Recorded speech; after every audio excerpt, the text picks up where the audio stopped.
Subscribe to our YouTube channel and press the bell icon to get the latest updates. The print today is in Kishangarh. Kishangarh, which is the largest marble market in Asia.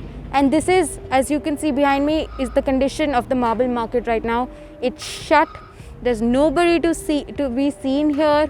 The laborers are living inside the factory premises. But this market is stuck with a two-pronged problem. On one hand, some laborers have left. Those who could leave left as soon as the shutdown was implemented for the third time. The ones who are stuck here are mostly from the states of Bihar and Uttar Pradesh. They say they want to go back home.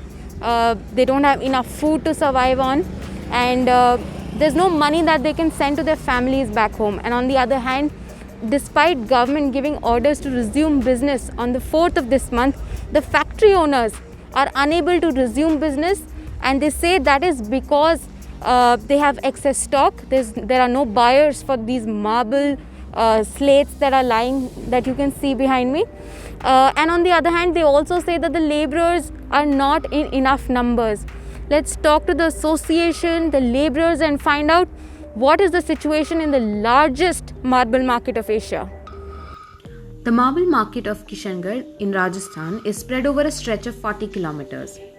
It employs over 25,000 laborers and has an annual market business of more than 10 crore rupees. The lockdown resulting from coronavirus brought businesses here to a jolting halt and has reduced income to zero. Laborers stuck here are restless to go home and often come out on the streets to protest. They say that the factory owners are not letting them go out, and whenever they step out, the police misbehaves with them. The print talked to some of these workers from Bihar and Uttar Pradesh to understand why they want to go home. आपकी factory के मालिक हैं, वो आपको खाना नहीं दे रहे? Factory के मालिक तो दे ही रहे हैं। ठीक है, मालिक खाना दे रहा है कि नहीं दे रहा है, तब ठेकेदार दे या नहीं दे रहा है, उसका भी मालूम नहीं है। अभी सूखा रोटी अपने खा रहे हैं, अपने जो जुड़ रहा है वो खा रहे हैं, बाद में देगा या नहीं देगा वो मालूम कंफर्म नहीं हो रहा है। आना बता रहा है। तो खाना आपको कहीं और से आ रहा है या आप खुद खरीद के खा रहे हैं? खुद खरीद के खा रहे हैं अभी। खुद खरीद के खा रहे हैं? खुद खरीद। तनख्वाह मिल रही है महीने की? तनख्वाह उनका नहीं मिल रहा है। तो कहाँ से पैसे आ रहे हैं फिर? पैसा जो कमाए उसमें से खा रहे हैं। अच्छा। जो ठेकेदार एक बनाए तो उसमें से दे रहा है, 150 दे रहा है, तो कुछ लाते हैं खरीद के, तो अपन सूखा रोटी अपन बनाते हैं, खाते हैं। अच्छा। दिन में एक बार बनाते हैं, खाते हैं, एक ही बार खाते हैं। क्या करें, मजबूरी में यहाँ से जाते हैं तो उधर से आगे से घेर के ले आता है। जब ये शिवसेना का गाड़ी चलता है तो आगे से घेर लेता है, किसी को बाहर नहीं निकलने देता है और मारता पीटता भी है। अब 2-2.5 महीने पहले यहीं पे आए हैं काम करने, और आते से फिर क्या हुआ? काम यहाँ ठेकेदार के तौर पर हम यहाँ थे। उसके बाद मान के चलिए कि मार्च रखिए ना, 4 तारीख को हम यहाँ आए थे।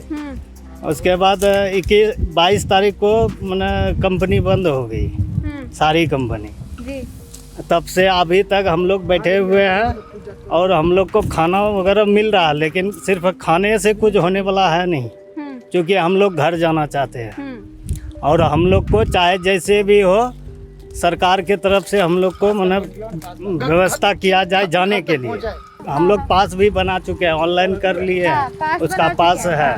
तो घर में कितने, आपके परिवार में कितने लोग? मेरे घर में करीब 17-18 परिवार से हैं हम लोग। हाँ, और पैसे आप ही यहाँ से भेजते हैं? यहाँ से भेजते हैं, उसी से मैंने घर चलता है। और अभी जो आप नहीं भेज पा रहे हैं तो क्या स्थिति है? भेज रहे हैं तो वहाँ बहुत स्थिति खराब है, मजबूरी है, क्योंकि गांव में तो खैर इधर उधर से हो जाता है पैसा, किसी से लेकर के पैसा या ब्याज में लेकर के लेकिन वैसे करने से नहीं चलने वाला, क्योंकि हमको जाना जरूरी है। यहाँ तो हम लोग परेशान हो गए हैं, घर जाना जरूरी है। उसके बाद घर जाएंगे तो कोई व्यवस्था हमको करना पड़ेगा, तब हमारा घर चल सकता है, नहीं तो नहीं चलेगा। तो अब आप क्या करना चाहते हैं? घर में बात की? बिहार जाना चाहते हैं। बिहार जाएंगे तो कैसे भी अपना खेती बाड़ी में से उपजेगा तो अपना खाएंगे पिएंगे, रहेंगे सही से अपना घर पे, गांव में मम्मी पापा खिलाएगा कहीं से भी उपाय करके। तो यहाँ पे हाँ, तो आपके मम्मी पापा का किस चीज़ का खेत है वहाँ पे? खेत नहीं है, अपना जो अपना उपजा हुआ है, अपना गेहूँ हो तो अपना गेहूँ अपना बेच के अपना खिलाएगा, चाहे कहीं से खिलाएगा गार्जियन। यहाँ पे तो वो भी नहीं मिल रहा है ना, यहाँ पे तो वो भी नहीं मिल रहा है। यहाँ पे तो एक टाइम खाते तो एक टाइम सोचते हैं, और घर पे जाने के बाद तो अपना गार्जियन कहीं से भी खिलाएगा, सूद पे पैसा लेगा, चाहे कहीं से लेगा, महाजन लेके, चाहे जहाँ से होगा वहाँ से खिलाएगा। यहाँ पे तो वो भी नहीं मिल रहा है ना, यहाँ पे भूखे रहते, एक टाइम बनाते हैं तो दोनों टाइम खाते हैं। ऐसा स्थिति है अभी कंपनी में। तो आपके जैसे यहाँ पे और कितने लोग फंसे हुए हैं? मेरे यहाँ पे वैसे तो इस पूरे एरिया में तो 10,000 से ज़्यादा आदमी है, 10,000 से ज़्यादा होगा आदमी यहाँ पे। पूरे किशनगढ़ को मिला के कम से कम 20,000 मजदूर फंसा हुआ है। Factory owners say that business has come to a standstill. Mr. Subhash Agrawal, the director of finance of one of the biggest marble companies of Kishangarh, RK Marbles, told The Print, pre corona period के पहले यहाँ करीब 350-400 गाड़ियाँ per day dispatch होती थी। प्रत्येक वाहन में 3 से 4 लाख तक का माल भरा होता था। करीब 25,000 लेबर कार्यरत थी। मार्केट में मार्बल की डिमांड नोटबंदी के बाद में और में कई तरह के बातें पैदा हुई। GST लागू हो गया, पहले 28% लगा, फिर 18% हुआ। इस प्रकार से इस व्यापार पे, इस उद्योग पे बड़ी नोटबंदी का और GST की रेट से बड़ा प्रभाव पड़ा।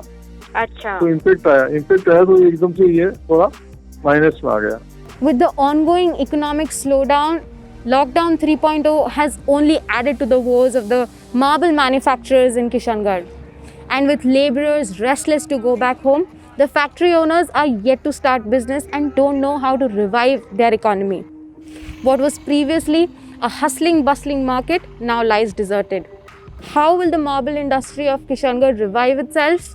It only remains to be seen. With Swagata Yadavar, this is Sonia Agrawal for The Print.